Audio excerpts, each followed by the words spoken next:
बिस्मिल्लाहिर्रहमानिर्रहीम। अस्सलामु अलैकुम। उम्मीद है आप तमाम स्टूडेंट खैरियत से होंगे। अल्लाह पाक आपको खैरियत से रखे और इम्तहानात में अच्छे मार्क्स से कामयाब करे।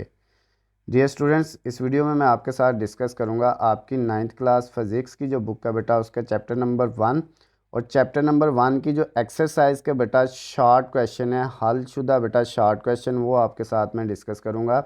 जो आपके मुख्तसर सवालात हैं बेटा, एक्सरसाइज लास्ट पे जो आपकी मश्क दी होती है, मश्की सवालात जो हैं वो बेटा हमने डिस्कस करने हैं। तो उससे पहले बेटा जो है मैंने आप लोगों के साथ जो है वो आपकी जो है चैप्टर नंबर 1 के एमसीक्यूज़ जो है और इंग्लिश मीडियम में जो शॉर्ट क्वेश्चन है वो आप लोगों के साथ डिस्कस किए हुए हैं। तो जो बच्चे इंग्लिश मीडियम में बेटा, उनको लिंक जो है इस वीडियो के नीचे डिस्क्रिप्शन में मिल जाएगा, इंग्लिश मीडियम का भी। और जो है बेटा अगर उनको नहीं मिलता तो स्क्रीन पे मुझे जो है नीचे मेरा नंबर नज़र आ रहा है, आप मुझे कॉल करके मैसेज करके या कमेंट्स में भी मुझसे पूछ सकते हैं। उसके अलावा अगर आपको बेटा इसकी पीडीएफ फाइल चाहिए जो जो आपको सामने नज़र आ रही है, तो वो भी आप मुझसे ले सकते हैं। तो स्टार्ट करते हैं बेटा। ये आपको एमसीक्यूज़ नज़र आ रहे हैं, ये मैंने पहले भी आप लोगों के साथ वीडियो शेयर की हुई है, यहाँ पे भी आपको इनका जो है नज़र आ रहे हैं, तो आप यहाँ से भी तैयार कर सकते हैं। हमने बेटा इसमें शॉर्ट क्वेश्चन डिस्कस करने हैं। तो शॉर्ट क्वेश्चन बेटा हमारे पास जो मश्की सवालात हैं, मुख्तसर सवालात जो हैं बेटा, जो आपकी एक्सरसाइज के शॉर्ट क्वेश्चन हैं, उसमें सबसे पहले है आपका क्वेश्चन नंबर जो है 1.2 यानी पहले चैप्टर का जो है वो दूसरा सवाल 1.2 है। पहला बेटा एमसीक्यूज़ क्या है, उसमें हमसे पूछता है बुनियादी और माखूज़ मकदारों में क्या फ़र्क है। हर एक की तीन तीन आपने मिसालें देनी हैं। पहले बुनियादी मकदारों की बात करते हैं। तो कहता है बुनियादी मकदारें वो मकदारें हैं जिनकी बुनियाद पर दूसरी मकदारें अखज़ की जाती हैं। यानी बुनियादी मकदारें वो हैं जिनसे हम दूसरी जो है मकदारें अखज़ करते हैं, यानी दूसरी मकदारें बनाते हैं। जिस मकदार की वजह से हम दूसरी मकदार बनाएंगे वो बुनियादी मकदार कहलाएगी। उसमें बेटा मैस है, लंबाई है, वक्त है और टम्परेचर वगैरह है। जबकि अगर हम बात करें माखूज़ मकदारों की, तो ये कौन सी मकदारें हैं, ये वो मकदारें हैं जो हम बुनियादी मकदारों से बनाते हैं। बुनियादी मकदारों की तारीफ़ क्या थी, जो जिनसे दूसरी मकदारें बनाई जाती हैं, अखज़ की जाती हैं, वो बुनियादी हैं। और जो दूसरी मकदारें बुनियादी मकदारों से अखज़ की गई हों वो कौन सी कहलाती हैं, माखूज़ मकदारें कहलाती हैं। जैसे कि हमारे पास वॉल्यूम है, एरिया है, फोर्स है और वर्क वगैरह है। ये बेटा उसकी मिसालें हैं। उसके बाद अगर हम बेटा देखें हमारा जो 1.3 वाला शॉर्ट क्वेश्चन है एक्सरसाइज का, उसमें कहता है आपने क्या करना है, दर्ज झैल में से बुनियादी यूनिट की निशानदेही करनी है। ये बेटा आपको कुछ यूनिट दिए हुए हैं जैसे joule, newton, kilogram, hertz, ampere, metre, kelvin, coulomb और वाट हैं। कहते हैं इनमें से बताएं बुनियादी यूनिट कौन कौन से हैं। तो इनमें बेटा ये आपके पास जो है आपको नज़र आ रहा है किलोग्राम, एम्पेयर, मीटर, केल्विन और कूलम, ये 5 बेटा आपके बुनियादी यूनिट्स हैं, ये आपने लिख देने हैं। उसके बाद बेटा 1.4 वाला जो आपका शॉर्ट क्वेश्चन है, उसको अगर हम देखें तो इसमें क्या लिखा हुआ है, दर्ज झैल माखूज़ मकदारें किन मकदारों से अखज़ की गई हैं। ये बेटा आगे माखूज़ मकदारें लिखी हुई हैं, स्पीड, वॉल्यूम, फोर्स और वर्क। ये बताएं इनमें कौन कौन सी जो है वो बुनियादी मकदारें यूज़ हो रही हैं। ये बेटा आपकी माखूज़ मकदारें हैं और कह रहा है ये किन से बनी हैं, उनके नाम बताएं। सबसे पहले है स्पीड। स्पीड बेटा लंबाई और वक़्त से अखज़ की गई है। वॉल्यूम जो है वो सिर्फ लंबाई से अखज़ किया गया है। फोर्स जो है बेटा वो लंबाई, मैस और वक़्त, तीन चीज़ों से बेटा, तीन बुनियादी मकदारों से अखज़ की गई है। उसकी बुनियादी मकदारें ये वाली हैं। वर्क जो है बेटा वो मैस, लंबाई और वक्त, ये भी तीन बुनियादी मकदारों से अखज़ किया गया है। तो क्वेश्चन में उसने पूछा था कि ये जो चार ऊपर स्पीड, वॉल्यूम, फोर्स और वर्क है, ये माखूज़ मकदारें किन बुनियादी मकदारों से अखज़ की गई हैं, तो वो हमने बेटा नीचे बता दिया है। उसके बाद हमारे पास जो पाँचवा बेटा 1.5 वाला जो है शॉर्ट क्वेश्चन है, उसमें कहता है आपने अपनी उम्र का अंदाज़ा सेकंड में लगाना है। आपने ये बताना है आपकी उम्र सेकंड्स में कितनी है।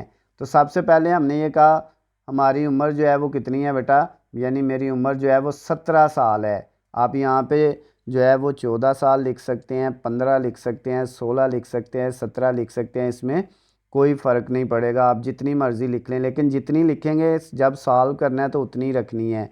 फिर हमें पता है बेटा एक साल में कितने होते हैं, 365 दिन होते हैं। यहाँ पे बेटा गलती से 65 दिन लिखा गया है, ये कितने हैं बेटा, 365 दिन होते हैं। कितने बेटा, 365 दिन, एक साल के अंदर 365 दिन होते हैं। उसके बाद एक दिन जो है उसमें 24 घंटे होते हैं, ये भी हमें पता है। फिर बेटा एक घंटे के अंदर 60 मिनट होते हैं, ये भी हमें पता है। और एक मिनट के अंदर 60 सेकंड होते हैं। यानी अगर हमारी उम्र साल में है तो हमने सेकंड में जाना है, तो हमें ये सारी वैल्यूज़ को याद रखना पड़ेगा। सबसे पहले हमें जो है किसको बेटा याद रखना है, जो है वो कि एक साल में कितने दिन हैं, एक दिन में कितने घंटे हैं, एक घंटे में कितने मिनट हैं, और एक मिनट में कितने सेकंड हैं। समझ आ गई बात। अब बेटा आपने इन सब को मल्टीप्लाई कर देना है, यानी 365 मल्टीप्लाई जो है वो कितना, 24 मल्टीप्लाई 60 और मल्टीप्लाई 60। जब आप बेटा इस वैल्यू को मल्टीप्लाई इससे करेंगे, फिर इसको आगे इससे करेंगे और इसको आगे इससे करेंगे, ये सब को मल्टीप्लाई करके आपके पास आपकी एज आ जाएगी सेकंड के अंदर। इन जो है बेटा आपने सारी वैल्यूज़ को जब मल्टीप्लाई किया तो आपकी एज कितनी आ गई बेटा, ये हम इनको मल्टीप्लाई करते हैं तो ये हमारी एज आ गई है बेटा सेकंड्स के अंदर 31। अगर बेटा आपके पास ये जो वैल्यू लिखी हुई हैं यहाँ पे ये बात याद रखिएगा, 365 जो है ये जो है वो डेज़ को ऊपर मैंने बता दिया हुआ है डेज़, 64 जो है ये बेटा घंटे, यानी ऊपर दिन घंटे फिर मिनट और फिर सेकंड है। इनको मल्टीप्लाई किया तो एक साल में बेटा ये आपके पास 3153600, ये बेटा आपके पास जो है वो इतने सेकंड एक साल में बन रहे हैं। अब आपकी जितनी उम्र है आपने ये जो एक साल में सेकंड बने हैं उससे मल्टीप्लाई कर देना। सपोज़ हमारी उम्र है 17 साल, तो हम उस वैल्यू को 17 से मल्टीप्लाई कर देंगे, तो ये हमारी जो है 17 साल के कुल सेकंड बन जाएंगे। तो इनको 17 से मल्टीप्लाई किया तो बेटा आपका ये आंसर आ गया। तो ये हमारी एज है। अगर हमने 14 लिखा होता तो इधर फिर हमने 17 की बजाय क्या लगा देना था, 14। अगर बेटा 15 साल हमारी उम्र होती तो हमने 15 लगा देना था, बाकी सारा काम सेम रहना है। उसके बाद 1.6 वाला जो बेटा हमारा शॉर्ट क्वेश्चन है उसमें क्या पूछता है, साइंस की तरक्की में एसआई यूनिट ने क्या अहम किरदार अदा किया है। साइंस की तरक्की में एसआई यूनिट का क्या अहम किरदार है। एसआई यूनिट्स ने साइंस की तरक्की में बहुत अहम किरदार अदा किया है। एसआई यूनिट बैनुल-अक़वामी सतह पर साइंसी मालूमात के तबादले में मददगार साबित होते हैं। यानी इंटरनेशनल लेवल पे जब कोई एक हम क्वांटिटी किसी एक मिकदार की जो है बेटा लेन देन करते हैं, तबादला करते हैं, किसी भी क्वांटिटी का किसी भी मिकदार का जो है बेटा हम जब तबादला करते हैं, जैसे लेंथ है, जैसे मैस है, जैसे बेटा टाइम है, तो हम उसके लिए फिर एक यूनिट इस्तेमाल करते हैं जिसको एसआई यूनिट कहते हैं। जैसे देखें ना, हमारे पास लेंथ है, लंबाई है, लंबाई के बेटा कई यूनिट हैं, मीटर है, सेंटीमीटर है, किलोमीटर है। उसके बाद बेटा इसका यूनिट हमारे पास फीट होता है, फुट यूनिट होता है, इसका बेटा गज़ यूनिट होता है। गज़ में कपड़ा लेने जाएं तो उसकी लेंथ लंबाई मापनी होती है ना, तो हम कहते हैं कि वहाँ पे जाके इतने फुट दे दें, इतने गज़ दे दें, इतने मीटर दे दें, इतने सेंटीमीटर।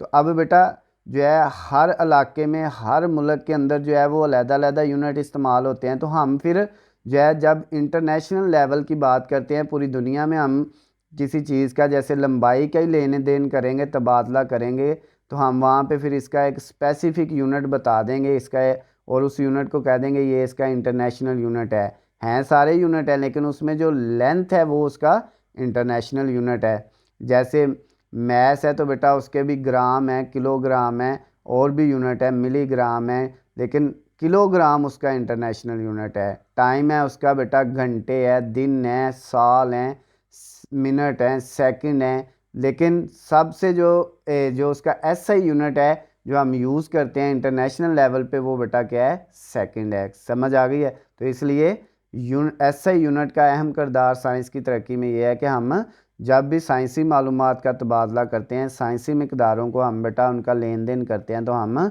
उनका यूनिट जो है वो एसआई यूनिट इस्तेमाल करते हैं। उसके बाद बेटा नेक्स्ट है 1.7 वाला जो क्वेश्चन है हमारे पास, short question, one year constant से क्या मुराद है।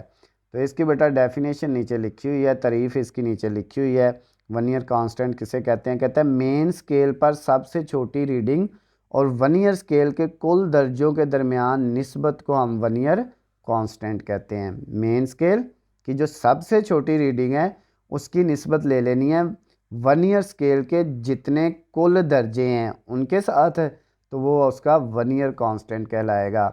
वन ईयर कांस्टेंट का दूसरा नाम है वन ईयर कैलिपर का लीस्ट काउंट, यानी वन ईयर कांस्टेंट को वन ईयर कैलिपर का लीस्ट काउंट भी कहा जाता है। उसके बाद बेटा नेक्स्ट वाला 1.8 वाला जो क्वेश्चन है हमारे पास, उसमें हमें क्या दिया हुआ है? क्वेश्चन में ये पूछता है किसी पैमाइशी आले के ज़ीरो एरर के मतलब आप क्या जानते हैं, यानी पैमाइशी आले के अंदर जो ज़ीरो एरर होता है उसके बारे में आप क्या जानते हैं।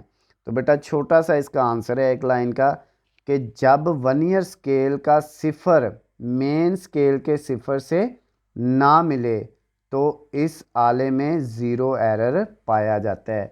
वन ईयर स्केल का सिफर और मेन स्केल का सिफर जब एक दूसरे के बिल्कुल आमने सामने ना आए, जब हम पैमाइश कर रहे हों, तो वन ईयर स्केल का जो ज़ीरो है और मेन स्केल का जो ज़ीरो है अगर वो एक दूसरे के बराबर नहीं आ रहे, एक दूसरे से आगे पीछे हैं, तो इसका मतलब उस आले के अंदर कोई ना कोई एरर है। एरर मतलब गलती है। ठीक हो गया।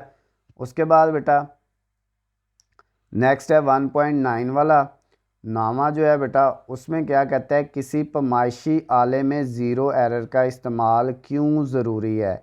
अब देखें बेटा, हमने ऊपर अभी पढ़ा है कि ज़ीरो एरर कहते किसको हैं? जो पैमाइशी आले में एरर होता है, गलती जो होती है उसको हम ज़ीरो एरर कहते हैं। तो अब इसका इस्तेमाल क्यों ज़रूरी है?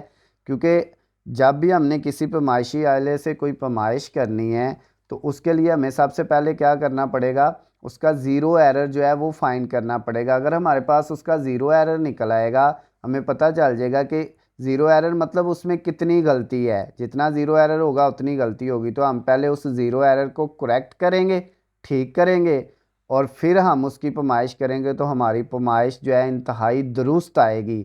यानी ज़ीरो एरर का इस्तेमाल इसलिए ज़रूरी है ताकि हम इंतहाई दुरुस्त पैमाइश या इंतहाई दुरुस्त जवाब जो है वो मालूम कर सकें। या नीचे लिखा हुआ है किसी भी पैमाइशी आले में इंतहाई दुरुस्त जवाब या इंतहाई दुरुस्त पैमाइश मालूम करने के लिए ज़ीरो एरर का इस्तेमाल किया जाता है।